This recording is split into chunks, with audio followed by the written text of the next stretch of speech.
Bismillahirrahmanirrahim. Assalamu alaikum to everyone. Welcome to online class of entrepreneurship. Today we are having our 7th lecture. In previous lecture we have studied sources of new ideas, methods of generating new ideas, creative problem solving, planning and development.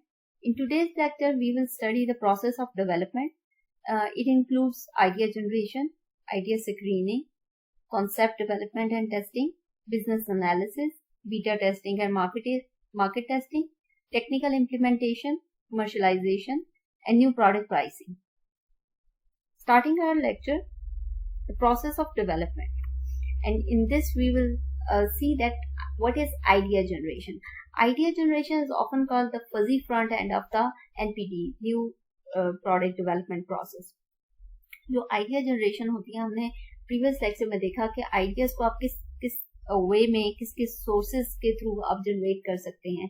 इसको आप sort analysis के through आप generate कर सकते हैं, जहां पे आप अपनी स्ट्रेंथ्स को देखते हैं, अपनी वीकनेसेस को देखते हैं, जो आपके पास अपॉर्चुनिटीज आपको अवेलेबल होती हैं उनको देखते हैं और थ्रेट्स को देखते हैं. तो सॉर्ट एनालिसिस एक कम्प्रीहेंसिव प्रोसेस है जिसके थ्रू आप अपना जो बिजनेस है, अपना जो वेंचर है, जिसको आप स्टार्टअप करना चाह रहे हैं, उसको आप उसका एनालिसिस करते हैं ताकि आपको अपनी स्ट्रेंथ्स जो आपको जिनको आप रियलाइज कर रहे हैं एज योर स्ट्रेंथ्स, आप उनको एनालाइज करते हैं. आप अपनी वीकनेसेस के जो पार्ट है उसको देखते हैं. फिर आपको जो अवेलेबल अपॉर्चुनिटीज नजर आ रही हैं उनको देखते हैं. जो आपके पास थ्रेट्स हैं, जो चैलेंजेस हैं, जो प्रॉब्लम्स आप देखते हैं, तो उनको इन सबको जब आप एनालाइज करते हैं तो वी कॉल इट स्वॉट एनालिसिस. तो इसको जब आप एनालाइज कर लेते हैं अपने जो बिजनेस वेंचर है, जो न्यू बिजनेस वेंचर है या न्यू प्रोडक्ट लॉन्च है या सर्विस लॉन्च है, तो जब आप इस तरह कर लेते हैं तो ये आपको हेल्प आउट करता है न्यू आइडिया जनरेशन में, न्यू प्रोडक्ट इनोवेशन के अंदर आपको हेल्प आउट करता है. और मार्केट और कंज्यूमर ट्रेंड्स को के थ्रू आप जो है आइडिया जनरेशन कर सकते हैं. हमने लास्ट लेक्चर में देखा कि आप रिसर्च एंड डेवलपमेंट के थ्रू जो डिपार्टमेंट है जो आपका मार्केट रिसर्च करता है, जो आपके कस्टमर्स, आपके एंड यूजर्स के सर्विस करता है, तो उसके थ्रू जो आपको डिफरेंट इंफॉर्मेशन कलेक्ट करके देता है regarding the market, regarding the end user, regarding your consumer clients and customers, तो वो आपको हेल्प आउट करता है. You make the focus groups जो आपको प्रॉब्लम सॉल्विंग में हेल्प आउट करते हैं, जो आपको आइडिया जनरेशन के ये एक मेथड है जिसके थ्रू आप डिफरेंट आइडियाज को जनरेट कर सकते हैं. आप डिफरेंट इंफॉर्मेशन कलेक्ट करते हैं, उस इंफॉर्मेशन को एनालाइज करते हैं फ्रॉम ऑल एस्पेक्ट्स. और या अपने जो एम्प्लॉयज हैं, सेल्स हैं, डिस्ट्रीब्यूशन चैनल्स हैं, डिफरेंट कॉर्पोरेट स्पाइस रखते हैं आप. डिफरेंट कॉर्पोरेट के अंदर आपके जो नोन पर्सन्स होते हैं वो वहां पे होते हैं. दे विल हेल्प यू, जो उनकी जो सीक्रेट इंफॉर्मेशन होती है वो आप तक पहुंचाते हैं. सो डिफरेंट टाइप या डिफरेंट मेथड्स जो हैं वो मार्केट में एप्लीकेबल होते हैं जिसके थ्रू आप जो है न्यू आइडियाज या न्यू प्रोडक्ट को जो है वो उसका आइडिया जो है वो जनरेट कर सकते हैं. Then lots of ideas are being generated about the new product. Out of these ideas, many ideas are being implemented. कुछ को so हमारे पास number of आइडियाज जो हैं वो अवेलेबल होते हैं जब हम इतने सारे focus group and market research और इस तरह के डिफरेंट सोर्सेज हैं उससे जब हम इंफॉर्मेशन कलेक्ट करते हैं तो हमारे पास डिफरेंट आइडियाज होते हैं.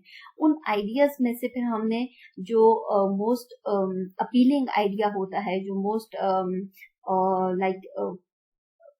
बहुत ज्यादा उसको हम ये देख रहे होते हैं कि ये बहुत ज्यादा सक्सेसफुल होगा, या उसको जब हम उसका उस आइडिया पर्टिकुलर आइडिया का एनालिसिस कर रहे होते हैं तो वो हमें उसके रिजल्ट्स जो हैं वो बहुत प्रॉमिसिंग लग रहे होते हैं, बहुत पॉजिटिव नजर आ रहा होता है. तो फिर हम उन आइडियाज में से उस जो बहुत ज्यादा बेहतर आइडिया होता है, जो जिसका प्लान ऑफ एक्शन, जिसको हम मटेरियलाइज कर सकें, जिसको हम एक्चुअल फॉर्म में लेके आ सकें, क्योंकि आइडिया जो है वो आपकी इमेजिनेशन है, वो आपकी क्रिएटिव माइंड थिंकिंग है, वो आपकी इनोवेटिव थिंकिंग है. वो इनटू प्रोडक्ट या इनटू सर्विस कन्वर्ट हो सकता है या नहीं हो सकता. तो हमने इन सब चीजों को इसको एनालाइज करना है, इन सब चीजों को देखना है, इन सब चीजों की इवैल्यूएशन करनी है, और फिर एंड रिजल्ट में हमारे पास कोई एक प्योर फॉर्म ऑफ आइडिया जिसको हम जो एप्लीकेबल हो सकता है या जिसके ऊपर हम काम कर सकते हैं। आइडिया जनरेशन या उसको ब्रेनस्टॉर्मिंग भी हम कहते हैं ऑफ अ न्यू प्रोडक्ट या सर्विस और the store concept and the idea generation techniques can begin when you have done your opportunity analysis. वही बात है कि आपका आपने अपनी स्ट्रेंथ्स और वीकनेसेस देख ली। जब स्ट्रेंथ्स और वीकनेसेस की बात करते हैं तो ये आपकी ऑर्गेनाइजेशन के अंदर की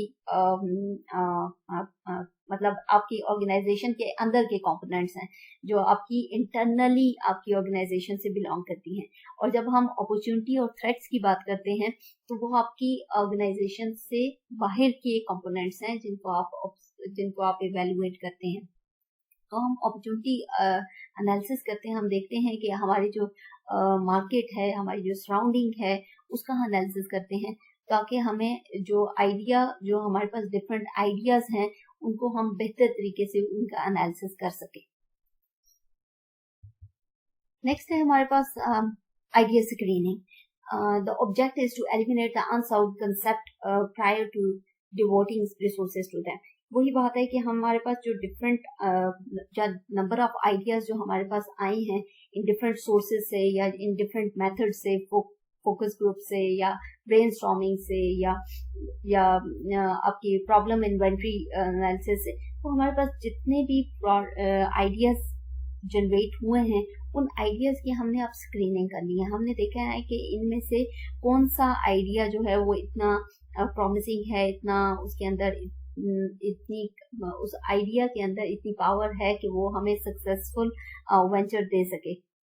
तो हमने अब उसकी स्क्रीनिंग करनी है। उनमें से जो हमारे पास अनसाउंड आइडियाज होते हैं उनको हम साइड पे कर लेते हैं या उनको हम ओवरलुक कर लेते हैं, लेकिन जो हमारे पास प्रॉमिसिंग आइडियाज होते हैं हम उनको फर्दर उनका एनालिसिस करते हैं, उनको देखते हैं कि इनके ऊपर हम जो अपनी सारी रिसोर्सेज हैं, हमारी मैन पावर है, हमारे फाइनेंशियल रिसोर्सेज हैं, हमने सारे इस पर्टिकुलर प्रोजेक्ट को, इस न्यू प्रोडक्ट को, इस न्यू सर्विस को, इस न्यू वेंचर को हमने कितनी हद तक ये अपीलिंग है हमारे लिए, हमारे बिजनेस के लिए, ताकि हम अपनी सारी रिसोर्सेज इसके अंदर पुट इन कर सके। The screeners should ask the several questions. Will the consumer in the market benefit from the product? ये जो नया आइडिया, जो पर्टिकुलर आइडिया जिसको हम सिलेक्ट कर रहे हैं, क्या इससे रिलेटेड जो प्रोडक्ट है वो हमारी मार्केट के अंदर हमारे कंज्यूमर्स को, हमारे एंड यूजर्स को बेनिफिट करेगी या नहीं करेगी? What is the size and growth forecast of the market segment? या टारगेट मार्केट का कितना उसका साइज क्या है, उसकी ग्रोथ का कितना प्रोबेबिलिटी कितनी है, कितनी ग्रोथ की प्रोबेबिलिटी है? What is the current and expected competitive pressure for the product idea? जो हम प्रोडक्ट आइडिया हमने सोचा है या जिसके ऊपर हम प्रोडक्ट बनाने जा रहे हैं, उसकी कितनी कंपटीशन उसको फेस करना पड़ेगा उस पर्टिकुलर प्रोडक्ट को, या उसके कितने कंपेटिटर्स ऑलरेडी एग्जिस्ट कर रहे हैं या उसके कंपेटिटर्स हो जाएंगे। सो इतनी डिफरेंट वे में कुछ चीजें जो हैं वो अनसर्टन है, वो फ्यूचर ओरिएंटेड है, बट हमने उनको भी हाइपोथेसाइज करना है, उनकी प्रोबेबिलिटीज भी निकालनी है। तो हम ये देखेंगे कि करंट या एक्सपेक्टेड कंपटीशन प्रेशर उस पर्टिकुलर प्रोडक्ट को कितना फेस करना पड़ेगा। What are the industry sales and market trends the product ideas based on, कि जो आइडिया हमने सिलेक्ट किया है उसके ऊपर जो प्रोडक्ट होगी, उस पर्टिकुलर प्रोडक्ट की इंडस्ट्री के अंदर, उस जिस इंडस्ट्री के में वो प्रोडक्ट लॉन्च हो रही है उसके अंदर उसकी सेल्स कितनी होगी, उसका मार्केट ट्रेंड्स किस तरह जाएंगे। तो ये कुछ ऐसे क्वेश्चंस हैं जिनको हमने ड्यूरिंग स्क्रीनिंग, जब हम आइडिया को सिलेक्ट कर रहे हैं, उसकी स्क्रीनिंग कर रहे हैं, उनको जो हमें अनसाउंड आइडियाज हैं उनको फिल्टर आउट कर रहे हैं, तो या हम ये भी देखते हैं कि ये जो पर्टिकुलर प्रोडक्ट है ये कितनी फिजिबल है इनटू रियल फॉर्म में, या इसको मटेरियलाइज करना या इसको टेंजिबल कन्वर्जन के लिए टेक्निकली कितनी फिजिबल है कि इसको हम मैन्युफैक्चर कर सकें। Will the product be profitable when manufactured and delivered to the customers at the target place, के जब हम इस प्रोडक्ट को मैन्युफैक्चर कर लेंगे, इसको इसके एंड यूजर तक, इसके टारगेट कस्टमर तक पहुंचा लेंगे, तो कितनी ये प्रॉफिटेबल होगी हमारे बिजनेस के लिए, हमारे वेंचर के लिए। तो ये डिफरेंट स्टेप्स हैं जब हम आइडियाज को स्क्रीन आउट कर रहे होते हैं, जब हम चूज कर रहे होते हैं कि जो बेस्ट आइडिया हो उसको सिलेक्ट करना है। Then comes the concept development and testing.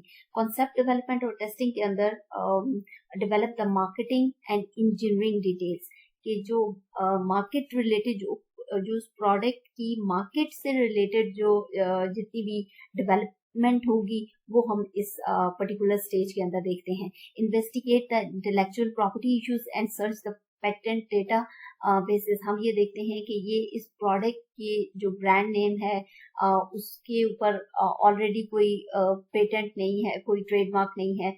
सो इस तरह की चीजें जो हैं वो हम इसमें इस पर्टिकुलर स्टेज के अंदर देख रहे होते हैं। Who is the target market, किसको हम, किस पर्टिकुलर ग्रुप ऑफ पीपल को या मार्केट को हम या कंज्यूमर्स को हम टारगेट कर रहे हैं। And who is the decision maker in the purchasing process, और कौन इस प्रोडक्ट को परचेज करने के में who is the decision maker, कि हम इस पर्टिकुलर टारगेट मार्केट को, वेदर ये प्रोडक्ट जो है किसी बच्चों के लिए है या यंगस्टर के लिए है या ओल्ड एज के लिए है, मेल के लिए है, फीमेल के लिए है, जनरल पब्लिक के लिए है, और फॉर ऑल जिनमें हम जो है वो पुअर और रिच की सेग्रीगेशन नहीं करते, तो जनरल पब्लिक के लिए सब इसको यूज कर सकते हैं। तो हमने अपनी टारगेट मार्केट को सिलेक्ट करना है कि इस पर्टिकुलर प्रोडक्ट को कौन यूज करेगा। Then comes the what product feature must the product incorporate, कि कौन सी ऐसी फीचर्स हैं जो इस प्रोडक्ट के अंदर मस्ट होने चाहिए। ये प्रोडक्ट जो है कितना बेनिफिट करेगी कंज्यूमर को, या ये इस प्रोडक्ट के ऊपर कंज्यूमर जो है वो कैसे रिएक्ट करेगा। How the product be produced most cost effectively, किस तरह हम कम से कम कॉस्ट के अंदर इस प्रोडक्ट को प्रोड्यूस कर सकते हैं। उसमें आपके लो कॉस्ट लेबर आ जाता है, उसके रॉ मटेरियल का जो सप्लाई है उसमें आप कॉस्ट इफेक्टिव टेक्निक अप्लाई कर सकते हैं। सो डिफरेंट जो प्रोडक्ट की प्राइस, उसकी कॉस्ट, उसकी मार्केटिंग से रिलेटेड जितनी भी फीचर्स हैं, जितनी भी करेक्टरिस्टिक प्रोडक्ट के साथ इन्वॉल्व होती हैं, वो सब कॉन्सेप्ट डेवलपमेंट और टेस्टिंग के अंदर है। Prove the feasibility through the virtual computer aided rendering and rapid prototyping, के आपने अपनी प्रोडक्ट की उसकी फिजिबिलिटी देख लेते हैं थ्रू सॉफ्टवेयर्स, देख लेते हैं उसके, आप 3D करके देख लेते हैं। कोई आपके इस तरह के प्रोजेक्ट्स होते हैं कि आप कितने वो फिजिबल हैं। Then what will it cost to produce it, इसकी इतनी कितनी कॉस्ट आएगी और किस तरह इसको कॉस्ट इफेक्टिव कर सकते हैं। Testing the concept by asking a sample of prospective customers what they think of the idea, usually via the choice modeling। तो इसमें ये होता है कि आप अपने जो कंज्यूमर्स हैं, जो एंड यूजर्स हैं, उनसे अपने इस कॉन्सेप्ट को, जो आपने आइडिया सेलेक्ट कर लिया आइडिया स्क्रीनिंग के बाद, तो उसके ऊपर आप कॉन्सेप्ट डेवलपमेंट कर रहे हैं, तो आप अपने डायरेक्ट उन कस्टमर्स के साथ, उन कंज्यूमर्स के साथ इंटरेक्ट कर सकते हैं। आप उनसे इसके बारे में पूछ सकते हैं या उनसे अपने इस आइडिया को शेयर कर सकते हैं। नेक्स्ट हम योर फोर्थ स्टेज में हम ये देखते हैं कि बिजनेस एनालिसिस करते हैं आप अपनी प्रोडक्ट का। आपने प्रोडक्ट आइडिया जनरेट कर लिया, उसकी स्क्रीनिंग कर ली, आपने ये देख लिया कि वो आइडिया कितनी हद तक उसको आप मटेरियलाइज कर सकते हैं। देन आपने उसकी कॉन्सेप्ट डेवलपमेंट कर ली, आपने जो आपके एंड यूजर्स हैं, कंज्यूमर्स हैं, उनके साथ डायरेक्ट इंटरेक्शन में उसका फीडबैक ले लिया। Then comes the business analysis, कि जिसमें आप एस्टिमेट करते हैं कि जो आपकी सेलिंग प्राइस है, जो आपने पर्टिकुलर एक प्रोडक्ट लॉन्च करनी है, उसकी आप क्या प्राइस रखेंगे, इनिशियल प्राइस क्या रखेंगे, और आपका मार्केट के अंदर कंपटीशन कितना है, जो आपके कंपेटिटर्स हैं उनकी जो प्रोडक्ट हैं, जो आपके और उनकी प्रोडक्ट की प्राइसेस क्या हैं, आपकी प्रोडक्ट की प्राइस अकॉर्डिंगली फिर आप रखेंगे। फिर आप जो आपके एंड यूजर्स है, कंज्यूमर्स हैं, उनका कस्टमर्स का फीडबैक लेंगे उसके ऊपर, क्योंकि आपका बिजनेस एनालिसिस के पार्ट्स हैं। देन कम्स के आप ये देखेंगे, इसको इस चीज की एनालिसिस करेंगे, इसकी वैल्यूएशन करेंगे कि आपकी जो मार्केट है, जो साइज ऑफ द मार्केट है, उसमें आपने कितना, अपनी जो प्रोडक्ट है उसका सेल्स वॉल्यूम कितना होगा, अपनी कितनी उसकी डिस्ट्रीब्यूशन कितनी करनी है, कितनी नंबर ऑफ क्वांटिटीज आपने क्या प्रोडक्ट जो है वो कितनी उस मार्केट में देनी है, उसका सेल वॉल्यूम जो है उसको ऑब्जर्व करना है, उसको इवैल्यूएट करना है। देन कम्स आपका एस्टिमेट प्रॉफिटेबिलिटी या ब्रेक इवन क्या है, ब्रेक इवन ये होता है कि आपकी कॉस्ट है, आपकी प्राइस जो है, नो लॉस नो प्रॉफिट, तो वो आपका ब्रेक इवन होता है। और जो आपकी प्रॉफिटेबिलिटी है, जब आपकी कॉस्ट से आपका अर्निंग जो है वो ज्यादा हो जाती है, तो वो आपके प्रॉफिट्स के अंदर आती है। तो आपने ये एस्टिमेट करना है कि आपकी प्रॉफिटेबिलिटी जो है वो कितनी है। तो ये सारे बिजनेस एनालिसिस के पार्ट्स हैं। द फिफ्थ स्टेज में हम देखते हैं कि बीटा टेस्टिंग या मार्केट टेस्टिंग। बीटा टेस्टिंग ये होता है कि आप जो है, प्री टेस्टिंग भी आप इसको कह सकते हैं, कि आप अपनी प्रोडक्ट लॉन्च करने या अपनी सर्विस को एक टेस्ट ग्रुप के ऊपर आप अपनी प्रोडक्ट जो है वो उसको प्री लॉन्चिंग करें उसकी, और चेक करें कि उस प्रोडक्ट का फीडबैक क्या आता है। तो आपको उस प्रोडक्ट या सजेशंस मिलेंगी, या आपको उस प्रोडक्ट के ऊपर जो है वो फीडबैक मिलेगा। तो वो एक तरह से आपकी जो प्रोडक्ट है वो उसकी मार्केट टेस्टिंग हो जाएगी, कि अगर आप लॉन्च करते हैं अपनी पर्टिकुलर प्रोडक्ट को, तो उसका ये वो कितनी हद तक मार्केट उसको एक्सेप्ट करेगी या नहीं करेगी, और उसका फीडबैक क्या होगा। इसकी हम एग्जांपल ले लेते हैं। जैसे माइक्रोसॉफ्ट ने अपना ऑपरेटिंग सिस्टम लॉन्च किया, तो उन्होंने एक पर्टिकुलर कोई विंडो लॉन्च करनी थी, तो उन्होंने एक पर्टिकुलर कंपनी में अपनी विंडो जो है वो लॉन्च की, और बिफोर ऑफिशियली जो उन्होंने लॉन्च करनी थी उससे पहले उन्होंने एक टेस्ट लॉन्च की अपनी विंडो का, और फिर उन्होंने उसका उस ऑर्गेनाइजेशन से उसका फीडबैक लिया, और उस फीडबैक की बेस के ऊपर उन्होंने कोई चेंजेस करनी हो या वो as it is officially launch करनी हो, तो वो उन्होंने फिर उस प्री टेस्टिंग का मकसद ही ये होता है कि आपको इमीडिएट फीडबैक मिल जाता है आपकी प्रोडक्ट के बारे में। तो उसको हम बीटा टेस्टिंग कहते हैं या मार्केट टेस्टिंग कहते हैं। प्रोड्यूस अ फिजिकल प्रोटोटाइप और mockup and test the product and its packaging, उसकी पैकेजिंग के ऊपर, या उसको टिपिकल उसको किस हद तक यूज कर सकते हैं। फॉर एग्जांपल, हम जो डिफरेंट प्रोडक्ट्स घर में यूज करते हैं, तो उनकी डिफरेंट साइजेस होती हैं पैकेजिंग के भी। कुछ बड़ी बॉटल्स होती हैं, then medium, then small, then even साशेज में भी आपको सेम प्रोडक्ट मिलती है। तो ये डिपेंड करता है कि आपकी मार्केट एनालिसिस जो है वो कितना बेहतर है, ताकि आपको पता चले कि आपकी जो कंज्यूमर्स हैं वो इसको बड़ी पैकिंग में यूज करेंगे, या मीडियम में, या स्मॉल में, या इवन साशेज में।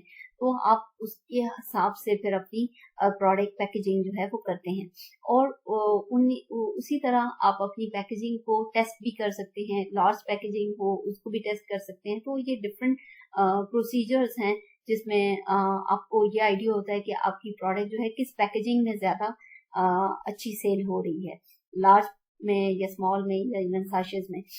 Then comes the conduct the focus group. Customer interviews आप कंडक्ट करते हैं। हमने फोकस ग्रुप की बात की थी कि आपको डिफरेंट इंफॉर्मेशन वो ला के देते हैं, चाहे वो ओपन एंडेड हो। आप वो डिफरेंट कस्टमर्स के साथ इंटरेक्ट करते हैं, उनसे फीडबैक लेते हैं, उनसे पूछते हैं, and then you sit in room, या अपनी ग्रुप को, आप ग्रुप मेंबर्स, एक मॉडरेटर होता है जो सारी इंफॉर्मेशन को कलेक्ट करता है, उसके ऊपर आप डिस्कशन करते हैं, और फिर वो हेल्प आउट होता है आपको उस प्रोडक्ट के अंदर डेवलपमेंट में।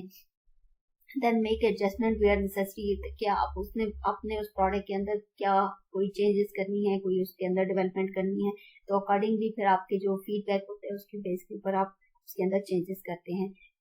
Produce an initial run of the product. वही बात है कि आपने एक इनिशियल टेस्ट करना है अपनी प्रोडक्ट का, and sell it in the test market area to determine the customer acceptance. कि आप ये देखते हैं कि उसको किस हद तक आपकी प्रोडक्ट की एक्सेप्टेंस है या आपकी सर्विसेज की एक्सेप्टेंस है मार्केट में। द सिक्स स्टेज जो है इसमें है वो टेक्निकल इम्प्लीमेंटेशन। टेक्निकल इम्प्लीमेंटेशन थोड़ी टेक्निकल साइड पे आपकी जो प्रोग्रामिंग है, कोई सॉफ्टवेयर्स हैं, कोई मशीनरी है, कुछ टेक्निकल जितने भी सॉर्ट ऑफ काम होते हैं वो सारे इस स्टेज के अंदर हैं। Like for example, new program initiation. आपने कोई न्यू प्रोग्राम, कोई सॉफ्टवेयर, कुछ लॉन्च करना है, या कुछ आपने हार्डवेयर इंस्टॉल करना है। Then comes the department rescheduling. आपने डिपार्टमेंट को रीशेड्यूल किया है। Finalize the quality management system. आप क्वालिटी मैनेजमेंट सिस्टम के अंदर इम्प्रोवाइजेशन लेके आ सकते हैं, उसको इनोवेट कर सकते हैं, उसके अंदर चेंजेस लेके आते हैं। Then suppliers collaboration. आप ये देखते हैं कि किन किन सप्लायर्स के साथ आपका कोलैबोरेशन होगा इन दिस पर्टिकुलर वेंचर या इस प्रोडक्ट लॉन्च के अंदर, तो आप उन सप्लायर्स को साथ लेके उनके साथ कमिटेड होते हैं, उनको साथ लेके चलते हैं। देन रिसोर्सेज एस्टिमेशन, कि आप ये देखते हैं कि आपको ह्यूमन रिसोर्सेज कितनी चाहिए, नेचुरल रिसोर्सेज या इकोनॉमिक रिसोर्सेज कौन कौन सी चाहिए, फाइनेंशियल रिसोर्सेज का अरेंजमेंट कैसे होगा, कहाँ से होगा, उनकी आप प्लानिंग करते हैं। वो सारी जितनी भी उसकी रिक्वायरमेंट होती है उसको आप उसका एनालिसिस करते हैं और उसको अकॉर्डिंगली उसका एस्टिमेशन लगाते हैं कि कितना हमें चाहिए और शॉर्ट टर्म में कितना चाहिए, लॉन्ग टर्म में कितना चाहिए। Then comes the logistic plan, कि अगर आपकी प्रोडक्ट्स रेडी हो जाती हैं फैक्ट्री के अंदर, then who will deliver it, कहाँ से आपको रॉ मटेरियल कौन डिलीवर करेगा, आपके सप्लायर्स कौन होंगे, आपके डिस्ट्रीब्यूटर्स कौन होंगे, कौन आपकी प्रोडक्ट को मार्केट के अंदर लेके जाएगा। तो वो लॉजिस्टिक प्लान्स के अंदर आ जाती हैं। और अगर आपका रॉ मटेरियल जो है, कुछ आप चीजें इंपोर्ट कर रहे हैं एज अ रॉ मटेरियल, तो वो आपके लॉजिस्टिक्स के अंदर आ जाते हैं। देन कम्स रिक्वायरमेंट पब्लिकेशन, कि आपकी जो अपने जो अपने टेंडर इशू करते हैं आप, आपको जो जो चीजें रिक्वायर्ड होती हैं उनके बारे में आप न्यूज़पेपर में देते हैं। तो इस तरह की डिफरेंट जो चीजें हैं एक वेंचर को सेटअप करने के लिए, एक बिजनेस को स्टार्टअप करने के लिए, वो सारे इस टेक्निकल इम्प्लीमेंटेशन के अंदर आते हैं। रिसोर्स प्लान पब्लिकेशन के जो रिसोर्सेज आपको चाहिए होते हैं उसके बारे में, publish the technical communication such as the data sheets वगैरह, then programme review and monitoring, then engineering operation and planning, and then contingency if the planning fails. अगर आपका एक कोई प्रोजेक्ट फेल हो जाता है तो उसका कंटिजेंट आपने क्या रखा हुआ है, कंटीजेंसी प्लान क्या रखा हुआ है, कि if this particular product fails then what, if this particular project fails then उसका कंटीजेंसी प्लान क्या है। तो ये डिफरेंट टेक्निकल जितने भी एस्पेक्ट्स हैं ऑफ बिजनेस, वो जो है वो टेक्निकल इम्प्लीमेंटेशन में फॉल करते हैं। Then the seventh one is commercialization. Obviously इस नाम से ही इसका आइडिया हो जाता है कि आपकी जो न्यू प्रोडक्ट डेवलपमेंट हो गई है, तो अब उसकी कमर्शलाइजेशन करनी है, अपने उस प्रोडक्ट को मार्केट के अंदर लॉन्च करना है, आप उसको एडवर्टाइज करना है, प्रोडक्ट को मार्केट करना है। तो उससे रिलेटेड जितने भी पॉइंट्स हैं वो सारे कमर्शलाइजेशन के अंदर आते हैं। फॉर एग्जांपल आपने लॉन्च करनी है product, produce and place the advertisement, कहाँ कहाँ पे आपने उसकी प्रमोशन करनी है, मीडिया में, प्रिंट मीडिया में, इलेक्ट्रॉनिक मीडिया में, सोशल मीडिया में, या आपने उसकी पॉम्पलेट्स जो हैं वो डिस्ट्रीब्यूट करने हैं। Fill the distribution pipeline with the product, कि जो अपने डिस्ट्रीब्यूटर्स हैं उनके साथ आपने कॉन्ट्रैक्ट्स करने हैं, कोलैबोरेट करना है, ताकि वो आपकी प्रोडक्ट को रिटेलर्स तक, डिफरेंट स्टोर्स तक, डिफरेंट मॉल्स तक वो उसको लेके जाएं। तो उसको अपने डिस्ट्रीब्यूशन पाइपलाइन को जो है उसको उसके साथ कोलैबोरेट करना है। Then the critical path analysis is the most useful at this stage, कि जिसमें आप ये देखते हैं, जिसमें हम ये देखते हैं कि पर्टिकुलर प्रोजेक्ट या प्रोडक्ट को जो हमने लॉन्च करना है या प्रोजेक्ट के अंदर उसको कंप्लीट किया है, तो कौन कौन से टास्क, कौन कौन सी एक्टिविटीज इन्वॉल्व थी, और वो कितने टाइम किया, तो वो कितनी हद तक वो कंप्लीट हुई हैं, वो टास्क कंप्लीट हुए हैं उस प्रोडक्ट लॉन्च तक, या उस प्रोजेक्ट को कंप्लीट करने में वो एक्टिविटीज जो है वो कंप्लीट हुई हैं, और कितने टाइम में कंप्लीट हुई हैं, कितनी रिसोर्सेज उसको यूटिलाइज हुई हैं उसके अंदर। सो ये इन सब चीजों का एनालिसिस जो है वो कमर्शलाइजेशन के अंदर आ जाता है। Then comes the new product pricing. Impact of new product on the entire product portfolio, कि आपने obviously आप जब अगर कोई new product launch कर रहे हैं, तो आपकी जो बाकी जो अगर आप if you are already involving in other product lines के अंदर, तो आपकी उस नई product की प्राइस का आपकी बाकी जो प्रोडक्ट लाइंस हैं उसके ऊपर उसका क्या इम्पैक्ट होगा। तो आप जब प्राइसिंग कर रहे होते हैं, तो फिर जब पर्टिकुलर प्रोडक्ट, नई प्रोडक्ट की प्राइसिंग कर रहे होते हैं, तो आपने इन चीजों का ध्यान भी रखना है कि आपकी प्रोडक्ट पोर्टफोलियो के अंदर उसका क्या इम्पैक्ट होगा। आपने ये ध्यान भी रखना है कि आपकी कंपेटिटर्स की जो प्रोडक्ट प्राइस है उसके साथ आपने कंपैरिजन करना है। आप जो प्रोडक्ट लॉन्च कर रहे हैं मार्केट में, जो ऑलरेडी प्रोडक्ट्स उस तरह की एग्जिस्ट कर रही हैं, जो सब्स्टिट्यूट्स हैं, जो अल्टरनेटिव्स हैं, तो उनकी प्रोडक्ट की प्राइस क्या है। तो प्रोडक्ट प्राइसिंग में ये सारे एस्पेक्ट्स को आपने देखना होता है। Then comes the value analysis, आपने अपनी जो प्रोडक्ट का इंटरनल एक्सटर्नल उसका वैल्यू एनालिसिस करना है। इंटरनली उसके आपके कॉस्ट के साथ इन्वॉल्वमेंट होता है, एक्सटर्नली आपने उसको मार्केट और कंपेटिटर्स की प्राइस और उसके साथ आपने उसका वैल्यू एनालिसिस करना है।